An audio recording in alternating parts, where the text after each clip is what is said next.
steht in Novi. I don't remember where this pasuk is. A well-known pasuk. That Oster will be Laila Kayom Yoir. Yeah, familiar? Okay. So what does that mean? That the night will be just as light as during the day. Sein lichtig and 24/7. So what's going to be with all those mitzvahs that they are fulfilled dafke by night? How are we going to do them when Moshiach comes? Like the mitzvah of Kriyas Shema to the Shal Arvis, other mitzvahs. It's not night. It's not dark. You said Lila. You didn't say it's not going to be night. Laila Kayom Yar. It's going to be the night is also going to be light. That's all you said. Right, but it means that it's going to be day 24/7. Huh? I'll bring you a raya. Okay, so you say it's not a question. I'll bring you a raya. Once happened before. Laila Kayom Yar once happened before. When did it happen? There's a medrash from the Gate, Yitzias Mitzrayim, the famous medrash that says that Moshe Rabbeinu wanted Yidden should be makrab carbon Pesach, and Yidden didn't bring the carbon. And the Eibusher brought a wind that blew from the carbon of Moshe Rabbeinu, and didn't smell the carbon when it came to Moshe Rabbeinu. The smell, he wanted to be makrab the carbon Pesach. So Moshe Rabbeinu said, if you want to be makrab the carbon Pesach, you have to have a bris. And he went right then and there and made a bris for all the Yidden. If it was at night, you're not allowed to make a bris at night. So how did he make a bris at night? So the teretz that the Rabbi brings in Lakota Sichis, Chelik Yivzayin, Parshas Tazriyah, the Rabbi says that because there's another medrash that says that night, when Yidden left Mitzrayim, it was light the whole night, light by day, Laila Kayem Yar. So he made a bris by night. Because it wasn't night, it was Laila Kayem Yar, so it was day. So he made the bris by night. They shechted the carbon Pesach, or they took part of Moshe? No, then they shechted the carbon Pesach. So it has to be day. It had to be day for them to shecht it. I don't know if the Pesach Mitzrayim had to be done dafke by day, Erev Pesach. I mean, Pesach Deiris is always done Ben Arbaim. Erev Pesach Ben Arbaim. This is the fact that you say, even that, not to it's an answer, but the fact that you say it's going to be like the day, obviously there's a differential. Okay, I hear. But the shaila though is legabe the mitzvahs, legabe the halacha, the fact that it's going to be light at night, light by day, does that change the mitzvah, the chiyuvim? So you see here clearly that Rabbi brings this teretz. I think it's from a farshim. I don't know if it's Rabbi's chiddush's teretz. It says it's teretz. If Laila Kiyam Yar, they were able to do the bris by night. It was day. So Eba say lost it lovely. Will everything change? Will there be no more Krishma Shal Arvis? Will there be no mitzvahs that are shaykh at night? Won't be applicable anymore? What's the story with this? So, there's a few different things about this. So, the Oster Zach is, there's a whole chidduv when you get to a day b'chlal. Is a day takatoli in the sun? The zricha of the sun creates the morning. Then there's the Shkia Zachama that creates the Metzias of night. Is that the way it works up here, halacha? Or maybe a day is measured by the 24-hour period. If you have a day is 24 hours, whether there is a Zricha, there isn't. It happens to be that there's Laila and Yom, the sun, but who says a day is defined by the sun? This is a famous shaila. It's negate to a lot of different things. It's negate to the whole shaila of Kavat. It's negate to a lot of different things. So basically, in simple words, you have two tzdadim. There's two ways how to define what a day is. Should we say that a day is defined by the sun going up, the sun coming down? Or should we say that the day is defined by the 24-hour period? I believe the accepted shitta is that the day is defined by the sun, not by the 24-hour period. Besides certain exceptions. Zricha different every day. What? How is Zricha different every day? It's only different in the 24-hour period. We said halacha, we passed that it's... Nicht so sehr Pasha. Okay, I'll tell you what I found, what I have over here, and then you'll tell me what's Pasha and what's not Pasha. So I got this because we're learning Pesachim this year in Yeshiva. You know what? If you have a Gemara here, I'll even read the Pesachim inside. If you don't mind grabbing the Pesachim behind you over there, make sure it's Chelik Aleph of the Art Scroll. You don't have a regular Shas here. Okay, Chelik Aleph, thank you very much. So the Gemara over there is talking about Oster Ba'asar, if anyone remembers from your yeshiva days, right? Oster Ba'asar. So what is the mission? Sorry, what is the Shaila of the Gemara, does mean Yaim or does mean Laila? So the Gemara brings right away in the beginning, the pasuk from the beginning of Chumash, Vayikra Lakim La Oyer Yaim. So Oyer is Yaim. So we say it's Laila. Gemara goes, so the final test that the Gemara says is, Hachi Ka'omar. This is what the pasuk means. Karye Rachmana L'Nahira, the Eibishter called light, Upakte Amitzvasa, and commanded him to go on where he belongs, on his mitzvah, on where he belongs, which is during the day. The Yimamah, which is by day. The Karye Rachmana L'Chasheicha, and the Eibishter called darkness, Upakte Amitzvasa Delilah, and placed him on where he belongs, which is night. But in theory, they're two separate things. Oh, that's exactly what I wanted to bring out of here. You see, you have day and night that exists before you have light and dark. You have day and night. And then the Eibishter took light and placed him by day, and took darkness and placed him by night. That's also the Lashon of Rashi here. Tzivahu l'shemesh b'yoyim, v'lachoshech tziva, sorry, I said l'shemesh, l'shamesh. Tzivahu l'shamesh b'yoyim, v'lachoshech tziva l'shamesh b'layla. Kara kemelech shekara la'avdoi sheyovei lefonov. The sun, or the source of light, and the darkness are like servants for Hashem, and they're serving their purpose during the day and during the night. That's Rashi's pshat. I don't have it over here, but the Tosfos Rabbeinu Peret says a different pshat. Tosfos Rabbeinu Peret says, the Lashon of the Gemara is Pakte Amitzvosa. This is Mitzvosa. Mitzvosa the Yimama. She says, Pakte Yimama. He commanded him on the day. What's Mitzvosa the Yimama? So Rabbeinu Peret says, it's talking about the mitzvahs. That the Eibishter commanded that by day, when it's light, you should do these and these mitzvahs, and by night, when it's dark, you should do other mitzvahs which are done by night when it's dark. That's Rabbeinu Peretz's pshat. According to his pshat, you see that the mitzvahs that are connected to the day are not connected stam to the day. They're connected to the light of the day, the fact that it's light during the day, that there's the zricha of the shemesh. And the mitzvahs of the night are connected to the fact that there's no sun and that there's darkness by night. So he's medayik the Gemara, mitzvase. Okay, so l'chayra, this shaila you have right over here, how to teach this Gemara. That's one source for this whole inyan. Okay, now the shaila is, when exactly did the sun and the sun come up in the rakia? So what is it saying? The sun was hung up in the rakia the yom revi. So some of us bring a raya. Mekan raya, that the sun is not defining what the day is or what the night is, because it only happened by Yom Revi. And on the first day it already says Vayere Vayivoker Yom Echad, without the sun being in the Rakia. Sign that the day is defined by the 24-hour period. But Rabbeinu Bechaya says Beferish, other Mefarshim say Beferish, no, lav dafka. Until Yom Dalet, till Yom Revi, the day was defined by the 24-hour period, and then afterwards, when the Eibishter hung the sun in the sky, that became the defining factor of what's day and what's night. It changed from Yom Revi. It could be that it changed. This shaila is very relevant when you get to places that are closer to the North Pole, where it's light. It could be light for 2 months straight. It could basically be light a whole time. Okay, it maybe does get a drop dimmer by night, but it's basically light enough. The shir that the Mishnah says when you get to Talis, Sheyakib and Chelis Lakarsi, it's light enough that you should be able to see that, and there's no Zman of Laila B'chlal. So how do they count the days in these places? So it's Negeya to each individual day, when's the day and when's the night, and it's also Negeya to Shabbos. If you're going to say that if it's one long day for 2 months, because there's no real Shkia, they see the sun the whole time, there's never a Shkia, so there's never a new day. So there's never 7 days for Shabbos. So that means for 2 months they don't have Shabbos. How does it work? It's a shaila that's talked about in many tshuvas svarim. And there are two basic solutions to this. They had this issue in those days?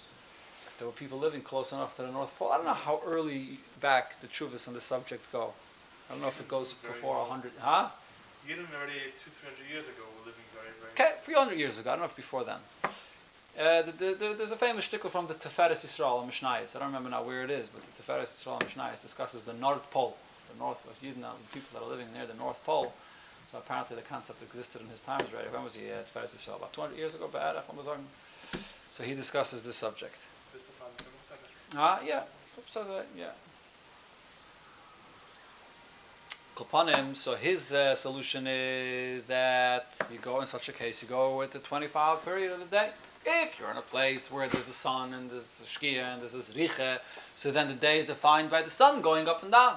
But if not, you go with the 24-hour period. And the Rebbe writes like this in a letter also. It's a letter in Igris. The Rebbe says in such a place you go with the 24-hour period. It doesn't solve all issues. The Rebbe still remains with the tzarechiyim. But B'poyel, in such places, the Rebbe says you go with the 24-hour period. There are others that say, I don't think this is the accepted psak, that the person that moved from a place where there was a zrich and a shkia and he moved to the North Pole, he goes according to the place that he came from there. And that's how he began counting his days of the week, Sunday, Monday, Tuesday, until he comes to Shabbos. He arrives to a place near the North Pole, he continues counting like the place that he came from. But that's more like Even 5 years later? Huh? That's more like a spaceship case. Spaceship case, when you're completely out of the whole zone of... The whole Mesa was a year in a spaceship which was circling the earth every 45 minutes. The Shaila was via the Shatzar of Shabbos. So you go according to the place that he came from. So on that, the bottom class kind of goes according to Oster Lost for Shabbos. I don't know if he was Kayan and Shem Shabbos. Stay, but theoretically. The question is also Michal Shabbos. Okay, so this is Toloi. This is another thing that's Toloi in this whole Shaila here. So you see over here that there's a 24-hour period concept. I mean, even if in a case near the North Pole you go according to the 24-hour period, that doesn't mean that in any other place the day is defined by 24-hour period. It just means there's no other choice. To Yetzim and Aklal. So that's how it's defined. But it doesn't necessarily mean that in other places it goes by the sun. So there's two famous rayas that the Mefarshim bring to this subject, whether it's the 24-hour period or it's the sun. One is from the story of Shemesh Begiven Daim, time of Yeshua, when the sun stopped. So there's a medrash that says that why Taka did the sun stop? The sun, there's different Rifanim to explain what exactly did the sun, we're reading the sun stop. One medrash says, Befedish, the reason why the sun stopped is because it was Erev Shabbos, and the Eivishter didn't want that Yidden should be Mechal Shabbos. It was mutter for them to be Mechal Shabbos, it was Mechemes Mitzvah. But it was going into Chil Shabbos, so therefore the sun stopped, and like this they were able to finish the war without being Mechal Shabbos. That's a clear medrash. Nusaf, what do you see clearly? That if the sun didn't go down, even though the 24-hour period of the day Friday had passed, but if B'poyel there was no Shkiyas Achama, there's no Shabbos yet. There's no Chilul Shabbos. So it's clear from this that it goes according to the sun. And the sun comes down. Befedish medrash. On the other hand, there's a Yerushalmi that says a very interesting thing. B'negei to the day that Rabbeinu HaKadosh passed away. Yerushalmi says that the day Rabbeinu HaKadosh passed away was out of Shabbos. And they buried him and they were making a hesped for him, and it was a whole whole day. They were being masped and crying for Rabbi. And it came close to Shabbos, and the Yerushalmi says, and the Eibishter was Meirich the day, that the sun didn't go down. And until they came home very late, and they mamish thought that they were Machal Shabbos, but they saw it was still light, and nobody was Machal Shabbos. But the Yerushalmi says, besides one kaivis, one, I don't know, cleaner, one dry cleaner, or whatever it was, one kaivis, the guy that washes clothing, and he was Machal Shabbos. And then there was a baskal that came out, that everybody that today was masped Rebbe and wasn't Machal Shabbos, is Mezuman L'chai Yolim Haba. Besides this one kaivis, that was Machal Shabbos. So what do you see over here? That the day got longer, right? What happened over here is that the day got longer.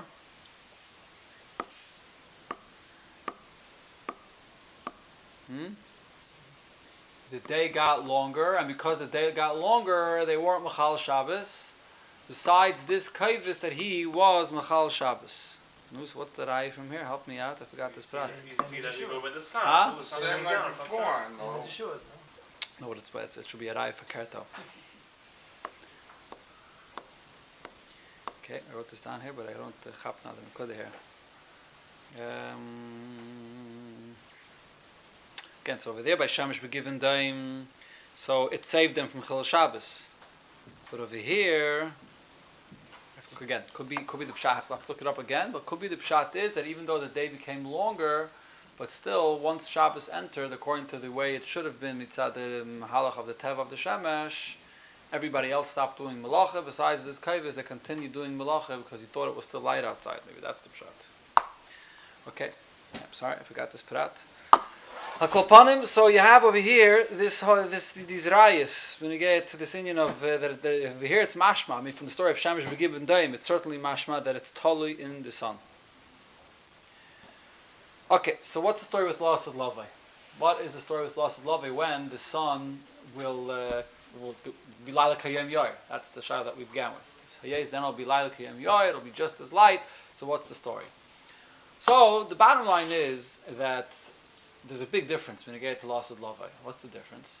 When you get to these cases that we're talking about over here, the Mashal, by Shemesh Begiv and Daim, the sun stopped. The sun stopped on its tracks and there was no Shkia Sachama. When you get to Mitzrayim, what happened by Mitzrayim? It doesn't say by Mitzrayim. It doesn't say that. You see, there's a big difference here. By Mitzrayim, it just says that it was light by night, light by day. How? How was it light? It's a miraculous light that lit up the whole Mitzrayim. I don't know, or the whole world for that matter. What was the source of the light? That's the shayla. It doesn't say it was the sun. It doesn't say it was the sun. So if the source of the light is the sun by night, like by Shemesh Begiven Daim, so Chol Shabbos, the sun didn't go down.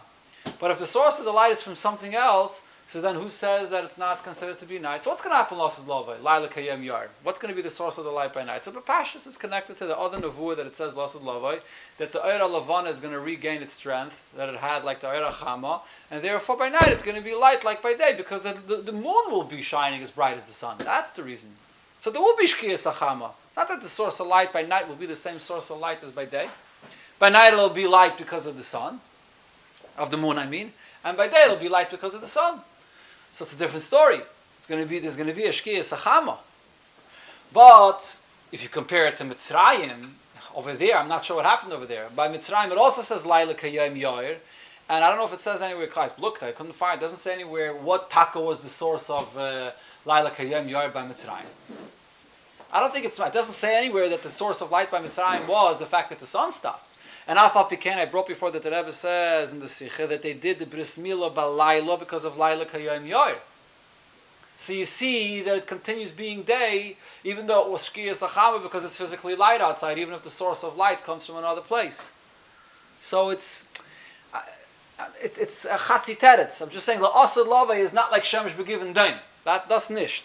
But on the other hand, it could still be daimah to the way it was by Mitzrayim. So, tzarichin in this. But Pail, when you get to Mitzrayim, the interesting thing is, if you look in the Sikh and look at the Sikhs, Tazriya, it's a Bugadige Sikh, and Tazriya, the Rebbe nehmt on, that the Ganze the Pashtus, that over there, the reason why they did the bris by night is because Laila Kiyam Yair. That's the teretz. But there was in the later years, in Tavshim Vov, the Rebbe then was speaking to Rav Mordechai Eliyahu, I think it was just him. He came to the Rebbe, and the Rebbe was speaking to him about this Inyan, and the Rebbe said that it's not mistaver to say that the Yidden were able to be Mekayim Mitzvos Milah Balayla then because it was light outside. The fact that it was light outside is not enough of a reason that it shouldn't be considered to be night. It's still night. It's still the time of night. And the Rebbe then brought Beferish Derayah, just like you find when you get to places that the sun doesn't go down, and they have to go according to the 24-hour period because they're near the North Pole. So over there you don't go according to the sun. You go according to the 24-hour period. So in Mitzrayim, the fact that it was light outside doesn't matter. That's not enough of a reason to be matter, to make a bris. So the Rebbe there was chayzer, so to speak, or the Rebbe said differently than the way it's printed in Likutei Sichos. So then there's no question when you get to Lasad Lavai. It's the same thing also Lasad Lavai. Even though it's going to be light outside, we will still be able to be Mekayim, the Mitzvos Halayla. With one exception. So here's an interesting thing. With one exception, and this is connected to Kiddush Levana, and that is the mitzvah of tzitzis. The mitzvah of tzitzis is also a mitzvah which is only by Yom and not by Laila. But there's a very big difference between tzitzis, which is by Yom and not by Laila, and other mitzvahs. The Mashal Milah, talking about Milah, right? By Milah, it says befedish by Yom Hashmini. So therefore it has to be by day. Tzitzis, why does tzitzis have to be by day? Not because it says by Yom, but because it says Re'isem Moisai. Re'isem. That by day you can see the tzitzis, and by night you can't see the tzitzis. So if it's going to be light by night, Lasad Lavai, so then it'll be Re'isem Moisai. You'll be able to see it. The time for tzitzis is before day. No. It has to do with thing. That's it. Nothing. It has to be Sheyakir, exactly. Re'isem Moisai. That's it. There's even a day when you get to tzitzis, when you get to bein hashmashos, you can make a bracha on the tzitzis bein hashmashos also, even though it's chayra saltik brachas lahakol. But I'm not sure if halacha l'maisa mamish, but I know for sure it's a day in Paiskim when you get to making a bracha on tzitzis by bein hashmashos, because by bein hashmashos it's still light enough. Nothing to do with day. So tzitzis is an exception that even that la'asad lavai, tzitzis will be chayiv even by laila. That's something which will definitely change. I don't know. I shouldn't say definitely. But there could be also another huge nafkamina. And if this is true, so tzitzis la'asad lavai won't anymore be a mitzvah seishas mangrama. So women will be chayiv in tzitzis. The only reason that potter is because there's no din of ksus laila. It's a mitzvah seishas mangrama. Who says la'asad lavai will be chayiv in tzitzis, and will be chayiv in tzitzis by laila also. So this is one of the timing that it says when you get to the minig by Kiddush Levana. By Kiddush Levana, you're supposed to take out the tzitzis. You look at your tzitzis, or you look at the compass of the tzitzis. What's the connections to the Kiddush Levana, the tzitzis? Because we're being Mekadosh to Levana. And the nusach that we say over there in the end is Amar Rabbi, the whole thing that La'asad Lava is Sidin L'Schadish Kamay said that the Eibush is going to bring back the light of the moon that will be as strong as the sun. So therefore we look at the tzitzis in the light of the moon, because we're machaka, we're waiting when the moon, the light of the moon will be strong enough that it will be strong enough to be able to see the light of the tzitzis like you can see it by day. And then we'll be chayiv in tzitzis by night as well. That's the reason for the minig, if you ever wondered. Okay, l'chaim v'lo bracha.